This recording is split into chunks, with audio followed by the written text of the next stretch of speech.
Hey guys, this is Megan from You Go to Be Kidding. Today we are going to freeze dry some of our herbs from the yard. So it's actually a very simple process, but it's the first time that I've had enough stuff growing outside to actually come and collect it all. And so I'm going to get it on my trays and show you a little bit about that process. Again, it's very simple, and then I will show you what it looks like when it comes out of the machine. So this is my basket of herbs. I went and collected some yarrow leaves, some lemon balm, which this is probably the least I have. I have some plantain and sage and cilantro, which I'm super excited about because I never have cilantro for salsa when I want it. So the cilantro never likes to grow when it's hot for the tomatoes. And then I also have some comfrey. So some of this, like the comfrey and the plantain and the yarrow, are more for herbal things. I make a tincture out of the yarrow and use this as a powder as well. It helps stop bleeding. And then plantain is for any sort of cuts or wounds. Can be great in a salve for itching and burns and things like that. And comfrey helps with like bruises and pain and healing things. So I'm just going to rinse these and then put them right on my trays. I'm not sure if I'm going to put parchment paper down or not. I think I'll decide that in the moment. But once I get them all rinsed and on the trays, then they just go right in the machine. They should be all good to go. So I've rinsed this comfrey. And so I just need to make sure that it won't be too tall for the section of the tray.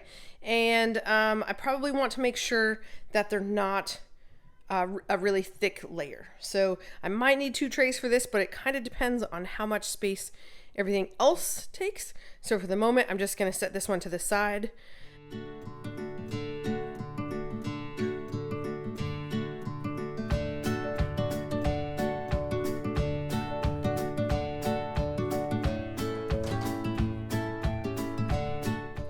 that is my lemon balm, and this is plantain.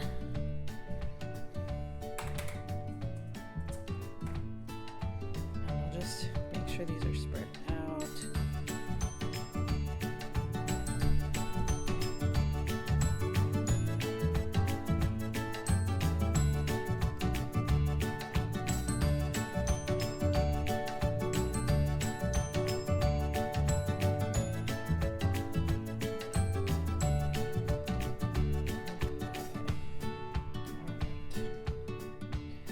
Now, if you have a freeze dryer and you don't have these stackers, these are from freezedryingsupplies.com, and they are brilliant. They make this so helpful. They even made it where I can stack them up in a freezer on a shelf. It's rare to have that much space, but I can stack them up in the freezer and pour a liquid in and get it frozen solid before I put the trays in the machine. So these are super helpful if you don't have them, but we're gonna keep working.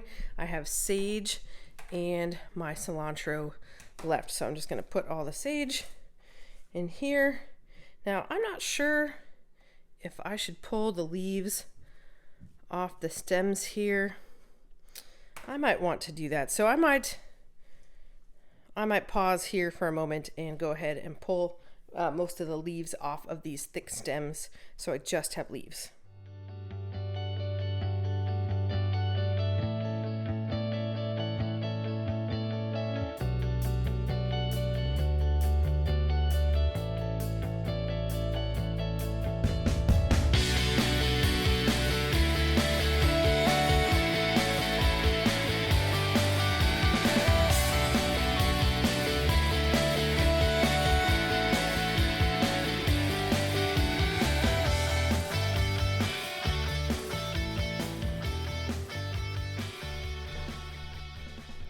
So I had a little bit extra space, so I went ahead and just spread out the comfrey like crazy. It does not need to be this spread out, but I don't have any other herbs at the moment, so I've sort of 2 trays, if you will, of comfrey. I think actually I made it 2.5. Then some sage and comfrey, and lemon balm and plantain, and my yarrow is this one under there, and my cilantro is the bottom one. So now what I should have done is turned on the machine before I got started. It takes about 15 minutes to cool down. It wants you to cool the machine for 15 minutes before you start your run. And I totally should have done that, but I was here and the kids are all outside, and so I can film with no distractions at the moment. So I went ahead and got the trays ready first. I'll go turn the machine on. And then we'll wait 15 minutes and then I'll stick these guys in. It's no big deal. I'll just set myself a timer or I will totally forget it's going. So, all right, let me go show you the machine and we'll get it turned on. So my machine is back here in this corner. It's a little dark back here, but I want to show you how I leave it. So I do actually leave it on. It has a button in the back that you can turn it off, but I don't. But I do take the ring off and set it up on a towel just to make sure that this gets all dried out. And I leave the door open. Again, I am in Middle Tennessee and mold and mildew and stuff is a big deal. So all I have to do is take this ring, which might be hard to do one-handed, we shall see. And it just fits on. It has a gap in the back here. And you just make sure that slides on. Again, we'll see how my one-handed skills are.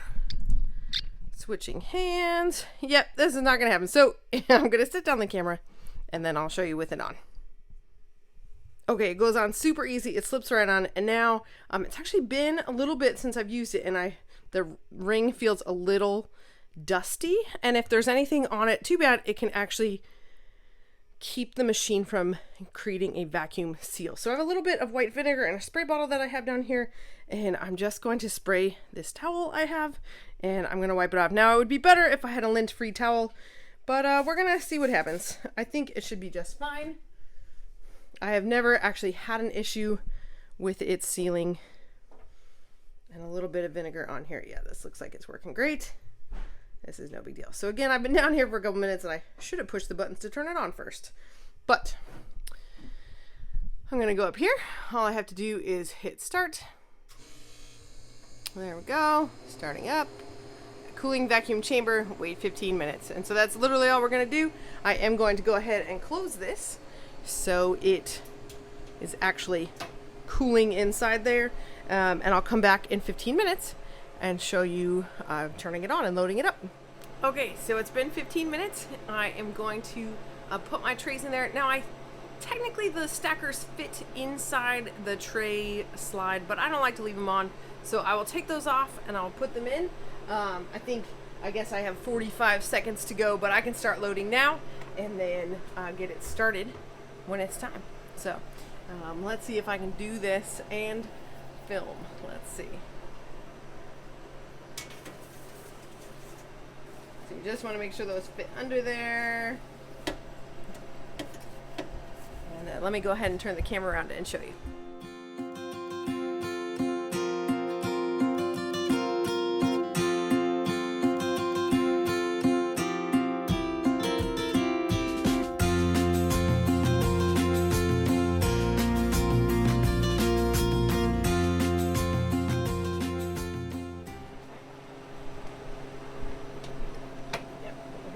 Okay, so it says to continue.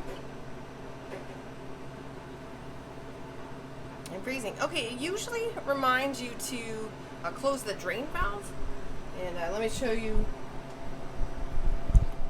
It usually reminds you to close the drain valve, and I'm not sure if I just didn't see it or what, but the drain valve is down here on the side. Make sure that you have it closed so it can hold pressure. And then this cool little contraption I have is also from Freeze Drying Supplies, and it is an anti-siphon tube. So my drain bucket is here when I defrost it and thaw out the machine, and if I accidentally forget to empty that bucket, this here will stop it from sucking water back up into the machine. So, alrighty, it is all set and good to go. It is running, and we'll check back in when it's all done. It's the next morning, and it's already done. So just herbs. This is the first time I've ever done an entire load of herbs, and so it's been in there 18 hours, and it's been doing extra dry time. I think the stock extra dry time that I have on here is 6 hours. And then I think we've added maybe 2 or 3 hours because we went to church this morning. It's actually Easter Sunday. And so I just wanted to keep it drying here so it does not cool the trays back down. But anyway, it's all done, and I'm gonna go ahead and stop it. I do want to show you the screen and what options to do when you finish a load. You don't have to, you don't want to like totally cancel it out before you check that it's all good to go. So let me show you. So here's the screen. I think I can hit cancel. Yeah. So I don't need it to do this extra dry time anymore. So I can cancel it. So now I have the process complete.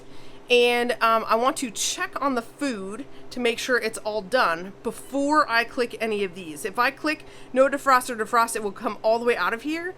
And if the food was not done, I would not be able to add more dry time. You have to like start the whole cycle over again. There is a way to kind of move through the menu, but it's not great for the machine. And you'd also have to wait for the condenser to like regulate after being off. So in order to open it, I need to brake pressure here. Release the vacuum to open the drain valve.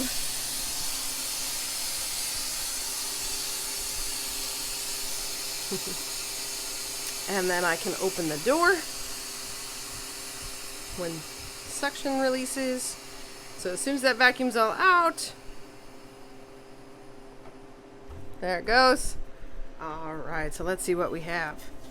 Okay, so this is the comfort. Now it looks visually the same, but it is crispy. You can hear it. This is the plantain. So cool. It like is so crunchy. Some yarrow. That feels all dry. Now I want to be careful because I actually don't want to necessarily turn it into a powder. And then here is the cilantro. I just try it. It's so fascinating. It's like crunchy, but then it dissolves or reconstitutes right on your tongue, but it tastes 100% like fresh cilantro. It's so cool. So since it's all done, now I want to go ahead in here and make sure that I set the machine to defrost. The way the machine works is it sublimates the water out of your food, and then it freezes as ice on the outside edge. So we're gonna defrost. So up here, it's beeping at me. If you wanted to turn the sound off, you can click it right there and then it won't beep. Actually, I normally have it off because the kids' room is down here, and if it finishes at night, I don't want it to beep on them. So I'm gonna hit defrost since I know that the food was all done. And you can hear it shut down. Now the thing I always forget to do is push the button again. So defrost time, I set it to the maximum 6 hours. You keep your valve open, which I already opened in order to break the vacuum. And I'm gonna close the door, but I'll hit continue. So now 6 hours is the maximum time that it will defrost for, but obviously I can come back and as it cycles down, I can click it back up to more hours if I feel like it needs it. But I've never had an issue. That has always been plenty of time. But that's it. Now it just sits here, and I do have this 5-gallon bucket, wherever it is, for it to drain into. And then I just try to make sure to empty that between cycles. So that's it. It's very straightforward. The machine is very easy to use. Often the cycles take far longer than that. That was really about 12 hours because I had at least 6 hours of extra dry time, and the total run time was about 18. So that's really awesome. That's good to know too. I've never done all herbs before, but I'll definitely want to do other cycles as I start growing dill and even more cilantro and basil, things like that. I can dry them in here, and that's really good to know that it's such a short time. So alrighty, we are going to go up and get those in jars. We usually store them in glass jars and vacuum seal them from there. So I'll show you that process too.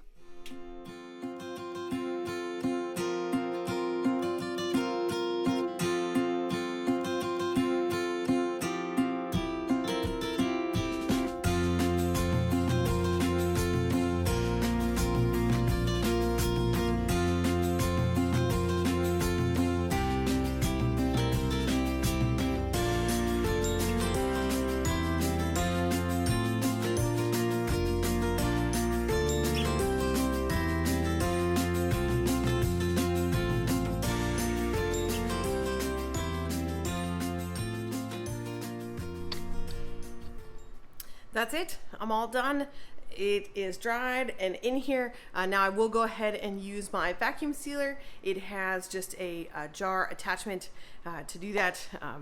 That's a very straightforward process. So I will just vacuum seal the lids on these, and then if I need or use the herbs, I would just open them up, use them, and then vacuum seal them again to keep them good. If I was going to store them for a really long term, I would use a Mylar bag and an oxygen absorber, but I will likely go through these and use these over the coming months. So I'm just going to leave them in the jars for now. But I hope this was helpful or gave you an idea to try something in your freeze dryer.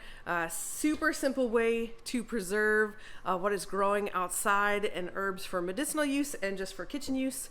But thanks for watching, and we'll see you next week.